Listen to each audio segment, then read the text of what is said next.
Hi friends, இன்னைக்கு வாளை மீன் fish கறி எப்படி செய்யணும்ன்றத பார்க்க போகிறோம். இந்த டிஷ் என் பாட்டி எனக்கு சொல்லி கொடுத்தது. நான் உங்களுக்கு செஞ்சு காமிக்க போகிறேன்.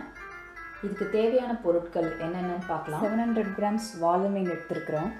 2 பெரிய சைஸ் ஆனியன், 2 பெரிய சைஸ் தக்காளி, அரை முடி தேங்காய், கொஞ்சம் கொத்தமல்லி, 6 பச்சை மிளகா, 2 ஸ்பூன் இஞ்சி பூண்டு பேஸ்ட், 1 ஸ்பூன் சோம்பு, 3 ஏலக்காய், 1/4 ஸ்பூன் சீரகம், பட்டை, லவங்கம், பிரியாணி இலை, கடுகு 1/4 ஸ்பூன், 1/4 ஸ்பூன் மஞ்சள் தூள், 1 ஸ்பூன் கசகசா. இப்போது ஒரு மிக்ஸி ஜாரில் அரை முடி தேங்காய், 6 பச்சை மிளகாய், 1 ஸ்பூன் கசகசா ஆட் பண்ணிவிட்டு கொஞ்சம் தண்ணி ஊற்றி இதை நல்லா அரைச்சி பேஸ்ட்டாக வச்சுக்கணும். தேங்காய், பச்சை மிளகா, கசகசா அரைச்சி வச்சாச்சு. கடாயை ஹீட் பண்ணிக்கோங்க. இதில் தேவையான அளவு எண்ணெய் ஊற்றிக்கலாம். இப்போது எண்ணெய் காஞ்ச உடனே கடுகு ஆட் பண்ணிடலாம்.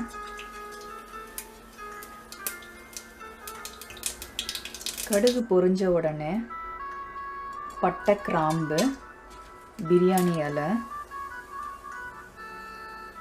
சோம்பு, சீரகம், ஏலக்காய் இதெல்லாம் ஆட் பண்ணி நல்லா வதக்கிடலாம். 2 ஸ்பூன் இஞ்சி பூண்டு பேஸ்ட் ஆட் பண்ணிடலாம்.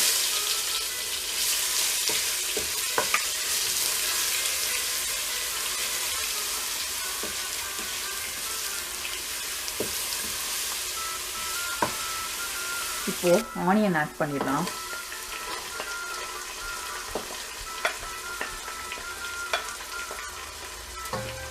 ஆனியனும் இஞ்சி பூண்டும் நல்லா வதங்கணும்.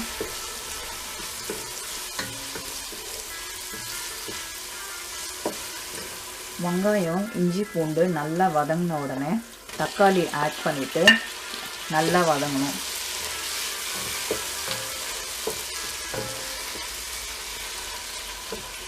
வெங்காயம் தக்காளி நல்லா வதங்கின உடனே 1/4 ஸ்பூன் மஞ்சள் தூள் ஆட் பண்ணணும்.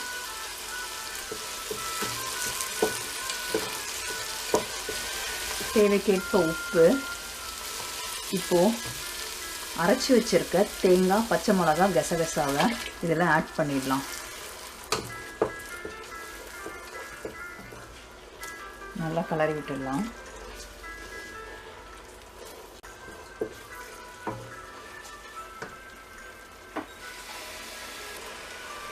இதிலே கொஞ்சம் தண்ணி ஆட் பண்ணிவிட்டு இதை நல்லா கொதிக்க வைக்கலாம். இப்போது குழம்பு 15 மினிட்ஸாக சிம்மில் வச்சு நல்லா கொதிச்சிட்ருக்கு. இப்போ நம்ம மீன் ஆட் பண்ணிடலாம். இதுலேயே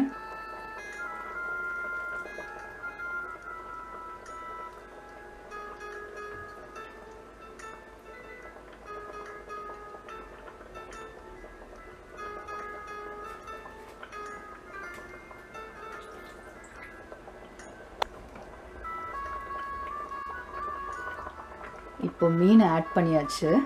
இது அப்படியே சிம்மில் இன்னும் ஒரு 15 மினிட்ஸ் இந்த மீன் வேகிற வரைக்கும் இந்த குழம்பு கொதிக்கணும். இப்போ குழம்பு நல்லா கொதிச்சிடுச்சு, மீனும் நல்லா வெந்துடுச்சு. இப்போ லாஸ்ட்டாக கொத்தமல்லி போட்டு சர்வ் பண்ணிடலாம். வாளை மீன் ஃபிஷ் கறி ரெடி ஆயிடுச்சு.